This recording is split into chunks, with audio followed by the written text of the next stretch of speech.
오늘은 역시 어제 뭐 잠깐 얘기를 했었는데 오늘은 정신을 좀 바짝 차리고 들어야 될 거야. 졸지 말고. 봐봐. 공부는 크게 두 가지의 성질이 있는 것 같아. 선생님 생각해 보니까. 봐봐. 공부를 한다는 건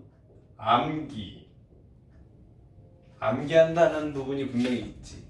예를 들어서 역사라든지 영어 단어라든지 이런 것들은 암기를 하지 않고는 뭔가 더 알아질 수 있는 게 없잖아. 그걸 약간 유식하게 하면은 경험 명제라 그래. 경험 명제. 이 암기하는 걸 기반으로 하는 거하고 또 한 가지 중요한 게 생각 또는 분석, 해석 이런 영역이 있잖아. 예를 들어서 수학에서 피타고라스의 정리라든지 함수라든지 또 기타 여러 가지 다항식의 연산, 최대 공약수, 최소 공배수 이런 것들을 얘기할 때 보통 생각을 통해서 무언가 그 해를 구하든 그 풀이 과정을 도출해낼 수 있는 거잖아. 이걸 논리 명제라고 할 수 있어. 쉽게 말하면 논리 전개를 통해서 다음을 알아내는 거지. 그런데 보통 보면 딱 어떤 거는 경험 명제고 어떤 건 논리 명제라고 이렇게 명확하게 구분이 되지는 않는 것 같아. 그래서 예를 들어서 이렇게 니들이 안 나오네.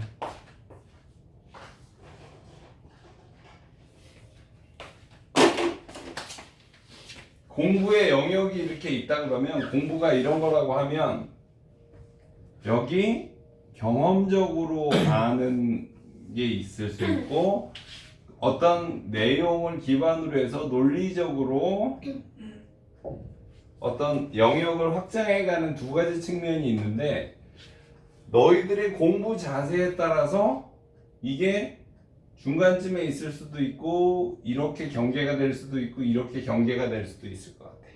근데 니들은 대부분 공부하기가 싫고 생각하기가 싫고 뭔가 고민하고 이런 거는 되게 스트레스를 많이 받으니까 논리 영역 쪽이 상대적으로 좀 작아.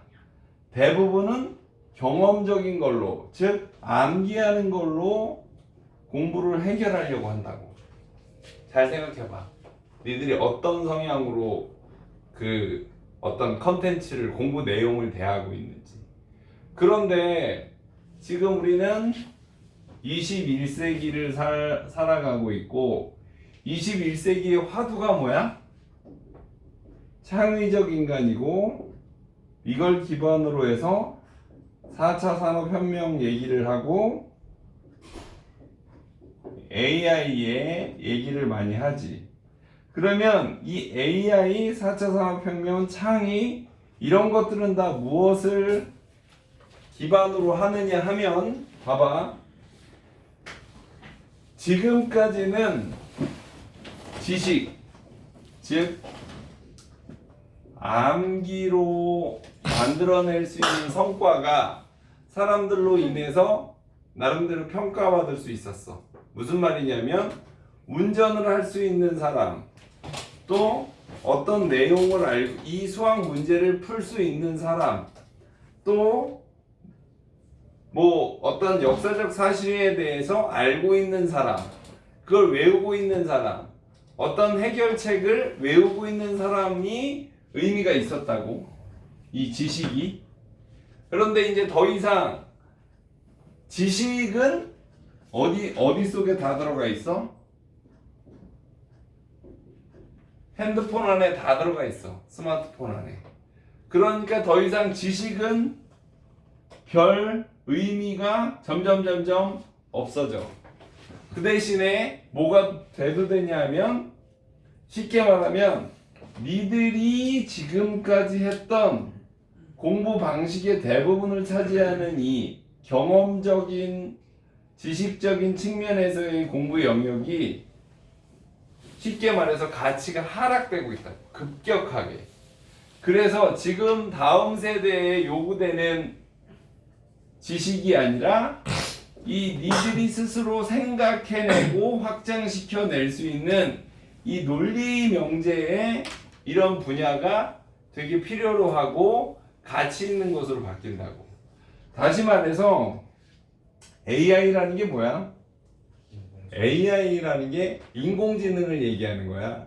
인공지능이 의미가 발전하면 발전할수록 인간이 지식이나 인간의 행동으로 할 수 있었던 일들을 이제는 기계들이 대신할 수 있다라는 거지.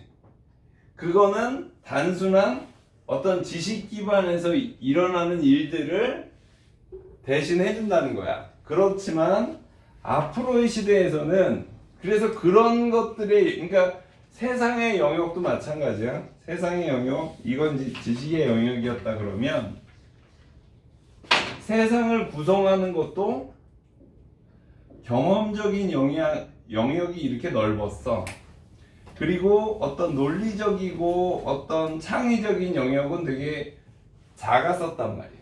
그런데 세상이 바뀌면서 이 경험적인 영역이 차지하고 있었던 비중, 가치가 이제 더 이상 쉽게 얻을 수 있는 AI나 4차 산업혁명이나 과학기술의 발달로 인해서 이게 축소되고 이게 작아지고 경험이 작아지고 이 논리적으로 뭔가 새로움을 만들어내는 창의적인 요소들이 이렇게 사회의 중요한 부분을 차지하게 되었단 말이야.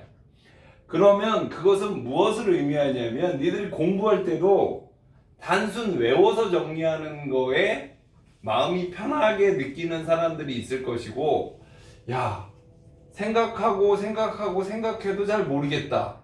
에이, 포기해야지. 그러기가 되게 쉬워. 근데 사실은 생각하려고 하는 사람들만이 이제는 반짝반짝 빛날 수 있는 시대가 돼가고 있는 거야. 그러니까 예전처럼 쉽게 말해서 그래. 수능 만점이라는 게 예전에는 대단한 거였지. 학력고사 만점. 그런 어떤 점수적인 측면에서의 만점이 굉장히 대단했었다고. 그런데 최근에 들어서 수능의 문제 유형 자체가 암기해서 해결할 수 있는 부분은 별로 없어져. 점점점 그 부분이 작아지고 있거든. 상대적으로 기존에 누구든지 알만한 기본적인 내용을 어떻게 접목시키고 어떻게 융합된 상태에 있는 것들을 어떻게 해석하고 분석해낼 수 있느냐가 사실은 입시에서도 핵심적인 화두가 되는 거야. 그래서 니들이 사실은 이제 코페르니쿠스적 대변환이 시작이 됐지 이미. 니들이 기존에 하던 공부, 영어, 수학, 과학, 역사 이런 것들이 성적이 나쁘다고 해서 니들이 부담을 가질 필요가 오히려 없어져. 대신에 너희들이 추구해야 될 방향성이 달라진다고. 무슨 말인고 하니 단순히 수학을 만점 맞고 영어를 만점 맞은 것 자체는 이제 별 의미가 없어. 얘가 이 수학의 이 원리를 구체적으로 실생활에서 어떻게 접목시키고 적용할 수 있는 인재인가 아닌가가 더 중요시돼. 그런 거는 단순히 수능이라든지 내신 어떤 학교 시험으로 판단될 수 있는 상황이 아니야. 니들도 느끼겠지만 대학 입시 전형에서도 물론 이제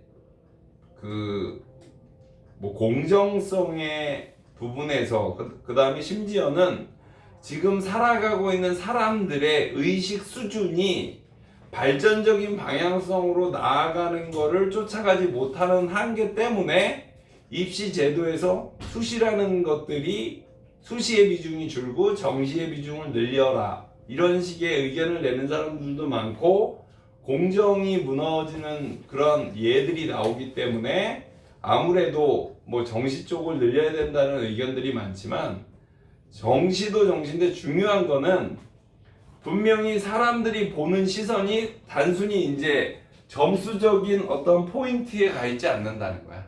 이 아이가 무슨 생각을 하고 있으며 어떻게 발전할 수 있겠다라는 것을 보여줄 수 있는 사람한테 뭔가 대학에서도 그런 학생들을 뽑으려고 하고 회사에서도 이제는 우리가 단순히 물건을 만들어서 그걸 소비자한테 파는 걸로 끝이 아닌 거야. 소비자가 어떤 물건에 열광하고 어떤 물건이 어떤 기능이 있어야 되는지를 포착할 수 있는 사람들이 그 회사를 발전시키고 성과를 낼 수 있고 더 많은 사람들한테 우리 회사가 그 제품을 팔거나 뭔가 의미 있게 만들 수 있는 인재들은 그러니까 예전에 공부 잘했던 사람들이 아닌 거지. 그래서 선생님이 니들한테 이 시간에 얘기해주고 싶은 건 뭐냐면 공부 방식이 바뀌어야 된다는 거야. 공부 방식이. 예를 들어서 봐봐. 니들도 그런 얘기 많이 들었을 거야. 영어 공부 어떻게 해야 돼? 영어 단어 어떻게 외워야 돼? 가장 많이 들었던 거. 쓰면서 외워야 돼. 그냥 눈으로만 봐가지고는 한계가 있어. 이런 얘기 한 번쯤 안 들어본 사람 있어? 영어 공부 쓰면서 해야 된다. 안 들어봤어? 왜 이렇게 리액션이 없어? 들어봤습니다. 근데 봐봐. 진짜 쓰면서 하면 잘 외워져? 내가 오늘 그 유튜브에 실명이 나가는 건 뭐하니까 엠모분한테 내가 그랬어. 너 영어 공부 선생님이 어떻게 하라고 분명히 알려줬는데 너 왜 그대로 안 하고 그냥 또 손으로 그러니까 정신의 그 헤드라이트는 100개 중에 한두 개 켜놓고 그냥 자지만 않는 상태로 그냥 아무 생각 없이 쓰고 있어. 그건 공부가 아니야, 얘들아. 기본적으로 공부를 한다는 건 너희들의 정신의 긴장감이 최소한 전구에 100개 중에 7, 80개는 들어와 있는 상태로 무언가 내용을 보고 그 내용에서 뭔가 의미 있는 것들을 찾아가려고 하는 너희들의 나름대로의 에너지가 있어야 된다고. 그런데 아무 에너지 없이 그냥 이러고 있다고 공부가 절대 되지 않아. 그런데 지금까지 계속 그런 식으로 해왔기 때문에 여전히 그렇게 하고 있어. 잘 생각해봐. 수능이 이제 50 며칠밖에 안 남았어. 지금 수능을 준비하는 사람들한테 제일 중요한 게 뭘까? 새로운 걸 하는 걸까? 뭘까? 내가 부족한 걸 찾아서 하나? 내가 뭐가 부족한데? 그렇잖아. 내가 뭐가 부족한지 정확히 알고 내가 어떤 부분에서 문제가 있다는 걸 정확히 알면 그거 하면 돼. 근데 그거 알아? 몰라. 그거 어떻게 알아? 근데 분명한 방향성은 있어. 내가 나의 집중의 불이 90개 들어와 있나? 30개 들어와 있나? 3개 들어와 있는지는 내가 느낄 수 있어. 물론 공부하는 형식적인 면도 물론 중요하지만 내가 만약에 90개의 그 각성의 전구를 켜놓고 책을 본다 그러면 그런 현상이 있어. 아, 내가 조금 이런 식으로 해서는 안 되겠구나. 지금 이런 과목을 이런 패턴으로 봐서는 안 되겠구나에도 불이 들어와. 경각심. 심지어는 어떤 거를 공부하느냐가 문제가 아니라 내가 이걸 어떻게 보는 게 더 효과적이겠구나라는 생각도 들어. 본인 스스로가. 그런데 전구가 10개, 20개, 30%, 10%밖에는 안 켜놓고 앉아있으면 아무리 오래 앉아있어도 뭔가 내게 되는 게 없게 된단 말이야. 내가 사실은 제일 너희들한테 하고 싶은 말도 그런 거야. 논리적인 너희들의 뇌 활동이 증폭돼야지 경험적인 단순 암기로 너의 활동성의 영역이 많아지면 꽝이다 이 말이야. 야 이거 한 번 더 외워봐야지. 이거 꽝이라고. 한 번 더 보고 3번 보고 4번 보고 100번을 봐도 이거는 이제 꽝이야. 이렇게 가는 거야. 수능에서 절대 점수가 떨어지면 떨어졌지 더 나올 가능성은 없어. 그건 내가 단언할 수 있어. 그런데 논리적인 영역을 계속 넓히려고 노력해야 돼. 그러면 성적은 쭉쭉쭉 올라가. 왜 이렇게 될 수밖에 없냐면 봐봐. 내가 지금 야구 선수야. 야구 선수. 공을 던지는 투수야. 내가 중요한 시합이 있어. 그러면 냅다 던지는